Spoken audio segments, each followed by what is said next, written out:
بزرگوں نے انگلینڈ سے وہ بھی تشریف لائے تھے. تو صومالیہ کی وہ جماعت تھی اور اس نے بڑا کام کیا تھا وہاں پر. جو نہیں چل رہا تھا کہاں امریکہ میں جو علاقہ سلیکون ویلی کہا جاتا ہے, جو امریکہ کا دماغ کہا جاتا ہے کیلیفورنیا میں, جہاں ان کی بڑی بڑی انڈسٹریز ہیں, خصوصاً الیکٹرانک کی انڈسٹریز جو ہیں, سلیکون ویلی اس کے قریبی سینٹا کلارا میں تھا. پورے ملک کا تھا, 4-5 ہزار تک لوگ موجود تھے وہاں پر.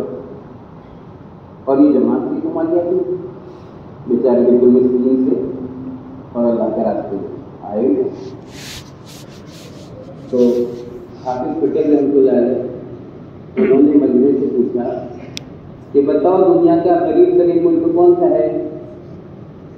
تو نام آئے کچھ افریقن ملکوں کے یا افغانستان کے ایک طرح کچھ نام آئے. اس میں کسی نے کہا صومالیہ. کہاں تو اور اس وقت اتفاق سے صومالیہ میں وہ قحط بھی چل رہا تھا. تو ہر جگہ پر وہ پوسٹر ہوتے تھے, صومالیین بچے ان کے سینے جو ہے بالکل اس کے نشانات اور یہ ان کی امداد کی جائے. اس زمانہ تھا, اس وقت میں جماعت آئی. تو لوگوں نے کہا صومالیہ. پھر پوچھا دنیا کا سب سے امیر ترین ملک کون سا ہے؟ تو اب ظاہر ہے سب سے زیادہ GDP اور سب سے زیادہ وہ امریکہ کی سب سے زیادہ امیر ترین طاقتور ملک اور امریکن سپر میسٹر بھائی ہیں ان کے لوگوں میں ان کا امریکہ دنیا کا سب سے زیادہ امیر ترین ملک. تو حافظ صاحب نے سوال کیا پھر جماعتیں امریکہ سے صومالیہ میں جانی چاہیے یا صومالیہ کی جماعت امریکہ میں جانی چاہیے؟ اس کا حق بنتا ہے جس کو اللہ نے فراوانی دی ہے, دولت دی ہے, وسعت دی ہے, جی اسباب دیے ہیں, جی ان کا زیادہ حق بنتا ہے کہ وہ اس علاقے میں جائیں جہاں کے لوگ غربا ہیں, پریشان ہیں, صحت میں مبتلا ہیں, بیمار ہیں, وہاں کو جماعت جائے یا وہاں نہیں. اور میں کہ اگر یہ لوگ اللہ کے دربار میں کھڑے ہو گئے آخرت میں اور سوال کر دیا کہ ہم دنیا کے سب سے زیادہ مطلب قسم و کرسی کے علاقے سے چل کر کے یہاں ہم جماعت میں آئے, آپ کے بارے میں دعوت دائر کر دیا, تو آپ کیا جواب دیں گے؟ تو اس بات پر وہ پورا مجمع کھڑا ہو گیا, سب نے نام نکال دیا, پورے 4000 کا مجمع کھڑا ہو گیا.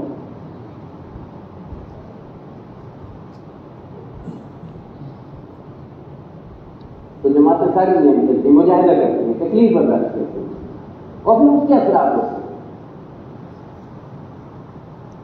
جب محنتیں ہوتی ہیں تو عجیب اثرات ہوتے ہیں, بالکل مخالف ماحول کے اندر اور بالکل بے دینی کے فتح میں.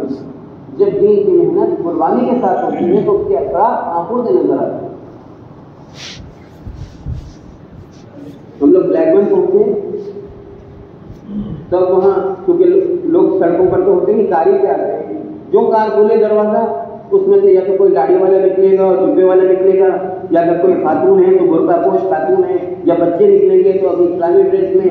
اور بالکل دیکھ کر کے لگتا ہی نہیں کہ جیسے ہم کوئی یورپ کے ملک کے اندر ہے, بلکہ ایسا نظر آتا ہے کہ بالکل کوئی مسلمان علاقے کے اندر.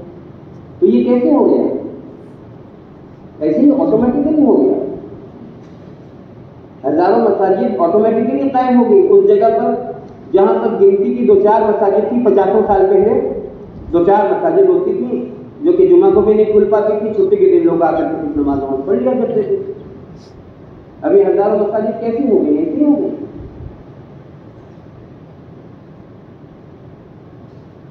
بچے مکتبوں میں پڑھ رہے ہیں, مائیں آ رہی ہے کار پر ان کو چھوڑنے کے لیے, یہ 3 سے 5 ہے, یہ 4:45 پر آ جا رہے ہیں, ان کو چھوڑ رہے ہیں, اور جو ہے اس کے بعد جو ہے پھر 5:15 پر لے کر کے جا رہے ہیں.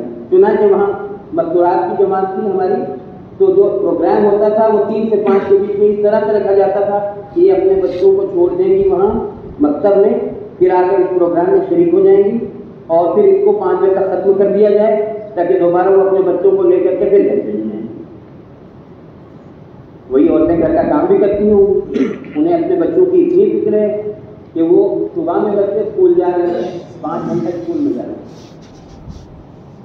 اب اسکول کا تو جو درس ہے آج کل کے زمانے میں اور ویسٹرن کنٹریز کا تو بہت ہی آزادانہ جو ان کا لٹریچر ہے اور جو چیز پڑھائی جاتی ہے, اب جو اس میں بے دینی کا فحاشی کا جو زہر ان کے دلوں کے اندر داخل ہوتا ہے اسکول کے ذریعے سے، یہ کوشش کرتی ہے بیچاری کہ مکتب کے ذریعے سے جو ہے کچھ اس کا ازالہ ہو جائے اور ان کے اوپر وہ غلط اثرات نہ ہوں جی، ان غلط افکار کے اور ان غلط عقائد کے جو ہے اثرات ہمارے بچوں پر نہ ہوں، اس کے لیے لے کر کے آتی ہیں مکتب کے، مکتب قائم ہو گئی جگہ۔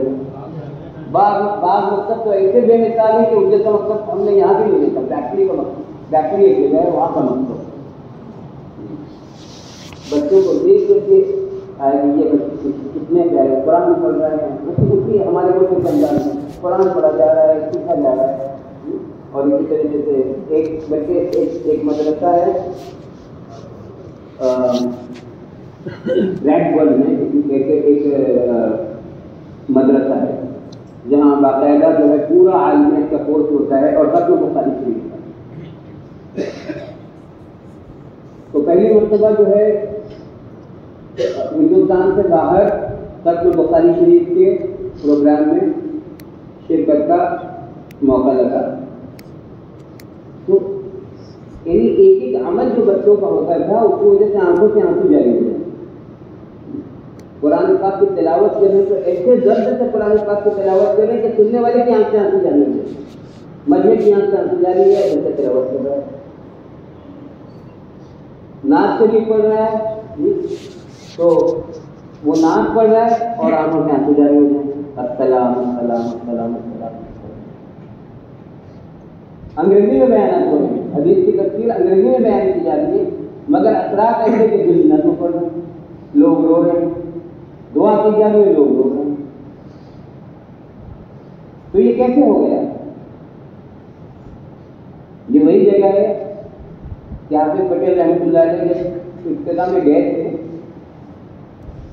تو مولانا یوسف صاحب رحمۃ اللہ علیہ کے خدمت میں حاضر ہوئے تھے کہ وہاں جانا ہے، UK جانا ہے، مشورہ کرانے گئے تھے، تو نیت کروائی گئی تھی کہ نیت کر کے جائیں کہ وہاں دین کی محنت کریں گے۔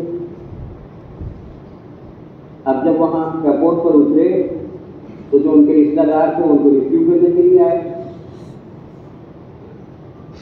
تو ان کے لیے وہ جو ہے وہاں کا انگلش ڈریس جو تھا کوٹ پینٹ ٹائی وغیرہ وہ لے کر کے آئے ایئرپورٹ پر ہی، جب آپ یہ پہن لیجیے، اب آپ UK کے اندر آ گئے۔ تو انہوں نے کہا کہ یہ کپڑا اچھا ہے، ٹھیک ہے، آپ کو مجھے اس وقت کپڑا تبدیل کرنے کی ضرورت نہیں ہے۔ کہا نہیں، یہاں کی تہذیب الگ ہے، یہاں کے لباس الگ ہے جی، یہاں کے لباس میں آپ کیسے رہ جائیں گے؟ تو حافظ صاحب نے کہا کہ نہیں کوئی بات نہیں، نیت تو کرا کے آئے، وقت لگایا تھا، بزرگوں کی صحبت سے آئے، نیت کر کے آئے، اس کے بعد محنتیں کی اس برف باری کے ماحول میں، اور اکثر جہاں پر موسم انتہائی سرد ہوتا ہے، پیدل گشت کرنا، محنت کرنا، پھر اور لوگ کھڑے ہوئے اور پھر دھیرے دھیرے دھیرے دھیرے دھیرے دھیرے محنتوں سے مسجدیں قائم ہوئی اور اس کے ذریعے سے جو ہے پھر بچوں کے مکاتب قائم ہوئے۔ علماء کرام بھی جو پہنچے تھے ان کا بھی بڑا کردار رہا وہاں پر، اہل اللہ کا بڑا کردار رہا۔ ان سب حضرات کی محنتوں کے ذریعے سے جو ہے ہزاروں مساجد قائم ہو گئے جی، ہزاروں مکاتب قائم ہو گئے، 50 دارالعلوم قائم ہو گئے۔ یہ تو جب دین کی محنت ہوئی تو اس کے اثرات، جب اللہ کے دین کے لیے محنت کی جاتی ہے، مجاہدہ کیا جاتا ہے، تو جو محنت کرنے والے ہیں ان کو تو ہدایت ملتی ہے۔ چنانچہ ایک بڑی تعداد ایسے قائم ہو گئی کہ جن کی زندگیاں دیکھ کر کے قابل رشک ہیں۔ البتہ جہاں دین کی محنت نہیں ہوئی تو وہاں پر جو بے دینی کی کیفیت ہے اور جو ماحول کی گندگی اور خرابی ہے وہ ناقابل بیان ہے۔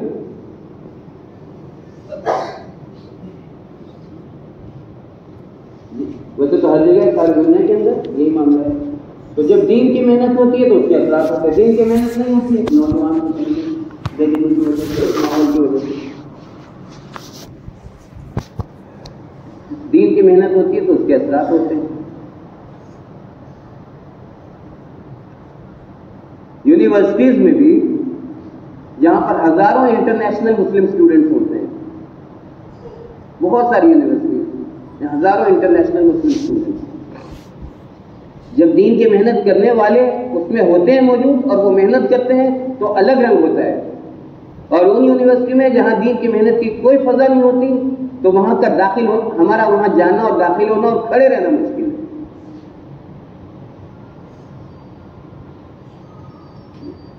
ایک دو یونیورسٹی سے سابقہ پڑا کہ جہاں پر ماشاءاللہ دین کی محنت کرنے والے موجود ہیں. ایک تو آر ایم ہال کے ہمارے طالب علم یہاں کے راشد میاں یونیورسٹی آف شیفیلڈ میں ہیں, وہاں اور بھی دو تین. یہاں طلبہ ہمارے کتنے مؤثر ثابت ہوتے ہیں کہ جب وہ یہاں سے دین کی محنت کو سیکھ کر کے جاتے ہیں, 4 مہینہ لگا کر کے جاتے ہیں, اور اس کے بعد ان کا مشورہ ہوتا ہے کسی ویسٹرن یونیورسٹیز کے اندر جانے کا آگے ہائر ایجوکیشن کے لیے, تو وہاں جا کر کے ان کا جو رول ہوتا ہے, جاتے ہیں تو بیچارے بالکل تنہا اکیلے رہتے ہیں, شیروانی بچانا ان کے لیے مشکل ہوتا ہے اپنے اس کو جی. لیکن جب جم جاتے ہیں تو دھیرے دھیرے دھیرے دھیرے جی. ابھی حضرات نے محنت کی, ابھی ان کی 10 دن کی جماعت چل رہی ہے بلیک بن میں, ابھی خبر لگی 10 دن کی جماعت ایک بنانی وہاں سے, اسی ماحول سے جس میں انٹرنیشنل اسٹوڈنٹس ہیں یہاں کے وہاں کے. جب دین کی محنت ہوتی ہے تو اس کے اثرات یہ ہوتے ہیں. یونیورسٹی آف ہڈرسفیلڈ کے چیپلن جو ہے ایک ریلیجیس پوسٹ ہوتی ہے, یونیورسٹی والے اپوائنٹ کرتے ہیں کسی کو جو یونیورسٹی کے طلبہ کی جو اخلاقی زندگی کے اخلاقی پہلوؤں پر نظر رکھ کر کے ان کے اخلاق صحیح رہیں, ان کو گویا سیدھے راستے پر چلانے کے لیے. تو اکثر تو وہ کرسچن کے لوگ ہوتے ہیں جی. یونیورسٹی آف ہڈرسفیلڈ میں دیکھا مولانا مزمل صاحب ایک نوجوان عالم دین, سال لگائے ہوئے جی, وہ چیپلین وہاں پر. بلکہ انہوں نے بڑی یعنی ہماری جماعت سے ملے تو انہوں نے کہا کہ ہم چاہتے ہیں کہ بڑوں سے ہمارا مذاکرہ ہو کہ ہم کس ماحول کے اندر رہ کر کے, کیونکہ یہاں پر ہمیں ذمہ داری ہے, اور لیکن یونیورسٹی کے اپنے رولز اینڈ ریگولیشنز ہیں, تو اس کے اندر رہ کر کے ہم کس طریقے سے کام کریں جو ہے اس کے لیے ہمیں رہنمائی کی ضرورت ہے. تو ہم نے ان سے کہا بھی کہ ہم اپنے بڑوں سے جو ہے آپ کی یعنی جو اس وقت سے سمجھ میں آیا وہ مذاکرہ تو کیا گیا, اور یہ کہ ہم اپنے بڑوں سے آپ کی بات کروائیں گے تاکہ ویژن آپ کو کلیئر ہو کہ کس طرح سے ان تعلیمی اداروں میں دین کی محنت کی جاتی ہے اس پوسٹ پر رہ کر کے. تو یہ اثرات پیدا ہوتے ہیں. اور جب دین کی محنت نہیں ہوتی ہے تو اس کا تو عجب معاملہ ہے, اس کی تو خوب مثالیں ہیں. پورا لیٹن امریکہ دیکھ لیں, ارجنٹینا ہے, برازیل ہے, وینزویلا ہے, اور علاقے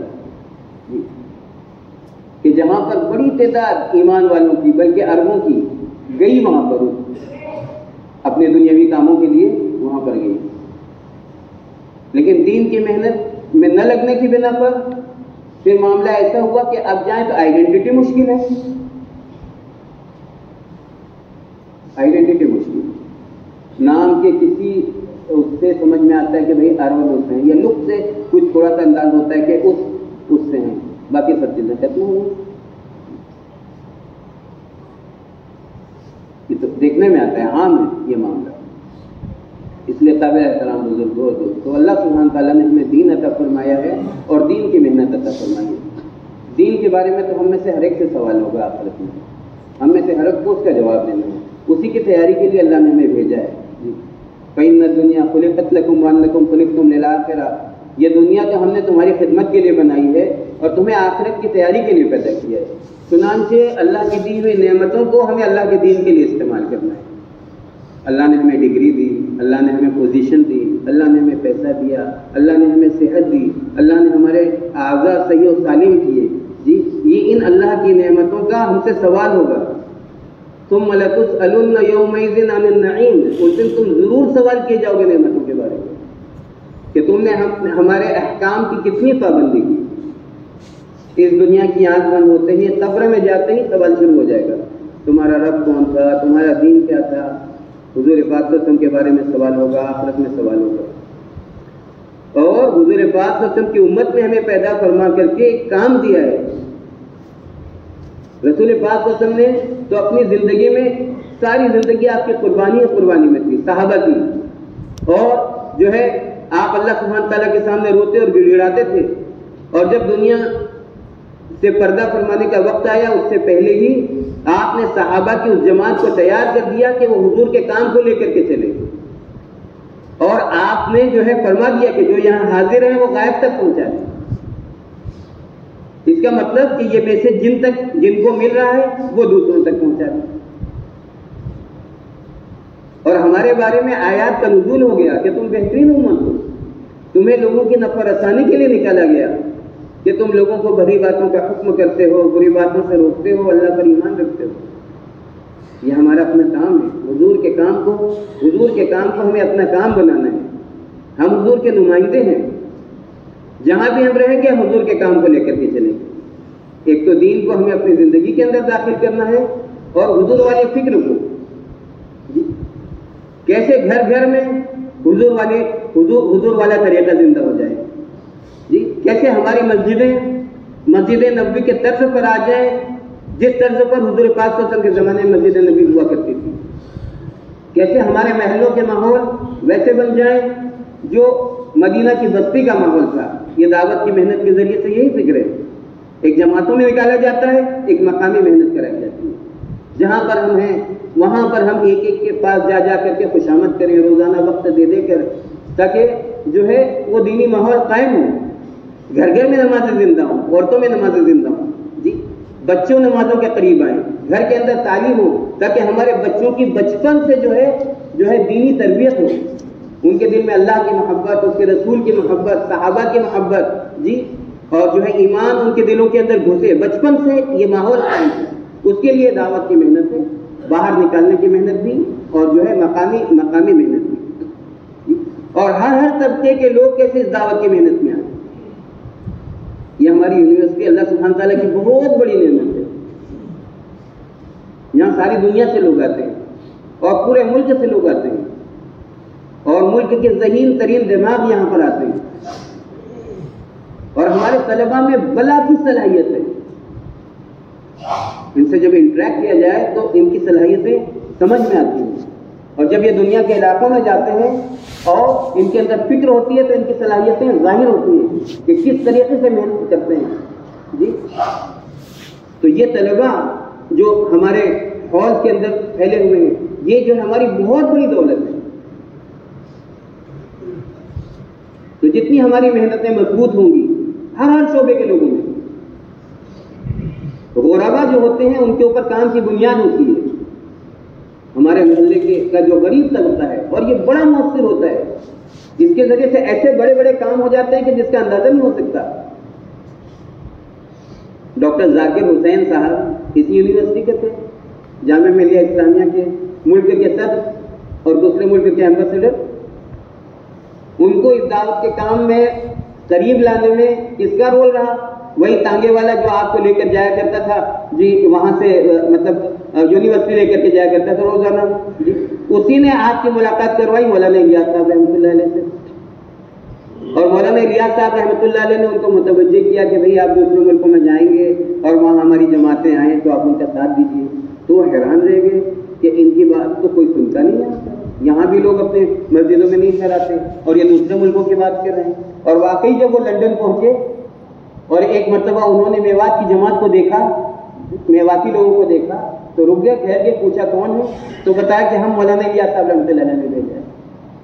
پھر انہوں نے وہاں پر ملاقاتیں کرائی، جن لوگوں کو مناسب سمجھا ملاقاتیں کرائی کہ جو ان کا آگے ملاقات کرا سکے۔ کون سبب بنا؟ جی تانگے والا۔ مفتی کفایت اللہ صاحب جو مفتی اعظم تھے، ان کو دعوت کے کام کی طرف، وہ تو بڑے مفتی اعظم تھے اور ان کا بڑا فیض پورے انڈین سب کانٹیننٹ کے اوپر، لیکن دعوت کی محنت کی طرف متوجہ کرنا اور اس کام کی افادیت ان کو سمجھ میں آئے۔ اس بات کے سلسلے میں کس کا رول رہا؟ وہ پان والے جس سے وہ پان خریدا کرتے تھے، جی تو اس پان والے پر محنت کی گئی اور وہ 3 دن کے لیے چلا گیا اللہ کے راستے میں۔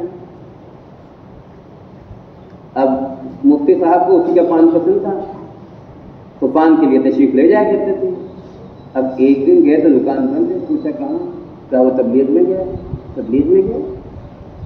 اگلے دن، پھر اگلے دن، خیر بڑی مشقت ہوئی، اب جس سے پان کھایا جاتا ہے پھر دوسروں کے پان میں وہ بات بھی نہیں ہوتی ہے۔ اب جب یہ واپس آئے تو پوچھا کہ بھائی تم کہاں گئے تھے؟ کہ حضرت میں تبلیغ میں گیا تھا۔ کہ اچھا تبلیغ میں کیا کیا تم نے؟ کہ حضرت مجھے کلمہ یاد نہیں تھا، ان لوگوں نے مجھے کلمہ یاد کروایا۔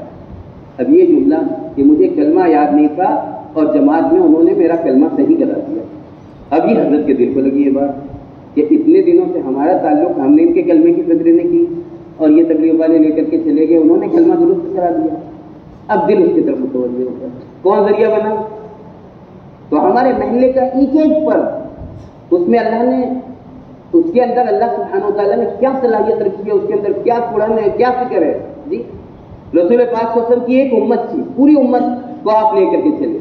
جی اس میں دیہات والے بھی تھے، جی اس میں جو ہے سرداران مکہ بھی تھے، اس میں صہیب رضی اللہ تعالیٰ نے جو روم سے آئے تھے وہ بھی تھے، اور بلال رضی اللہ تعالیٰ نے جو غلام تھے اور حبشہ کے تھے وہ بھی تھے، جی اور سلمان رضی اللہ تعالیٰ نے جو فارس سے آئے تھے وہ بھی تھے۔ سب کو آپ نے سمیٹ لیا دین کی محنت کے لیے پیار اور محبت کے ساتھ۔ آپ کی وہ مسجد وار جماعت کی مسجد نبوی تھی جہاں سے سارے عالم کی فکر ہوتی اور وہاں سے سارے عالم کے اندر دین پھیلا۔ وہ دانا ہے سبل مولا ہے کل ختم رسول جس نے غبار راہ کو بخشا فروغ وادی سے۔ نگاہ عشق و مستی میں وہی اول وہی آخر، وہی قرآن وہی فرقان وہی یاسین وہی طہارت، وہی حضور والا کام ہے جس کا اجتماع ہوتا ہے 50 سال سے۔ ہم سب نیت کریں کہ ہم سب اس محنت میں لگیں گے، اس کو ہم اپنا کام بنائیں گے تاکہ ہماری زندگی میں بھی دین آئے، ہمارے گھر میں بھی دین آئے، ہمارے قیامت تک آنے والی نسلوں میں، جی اور ہمارے ملک میں اور سارے عالم کے اندر اللہ کا کلمہ کیسے بلند ہو۔ اس محنت کو ہم اپنی محنت بنائیں گے اور اس کام کو اپنا کام بنائیں گے۔ اس کے لیے ارادہ کریں کہ 4 مہینے کے لیے 40 دن کے لیے اللہ کے راستے میں جانے کے لیے کون تیار ہے؟ اپنے نام کا اظہار کریں۔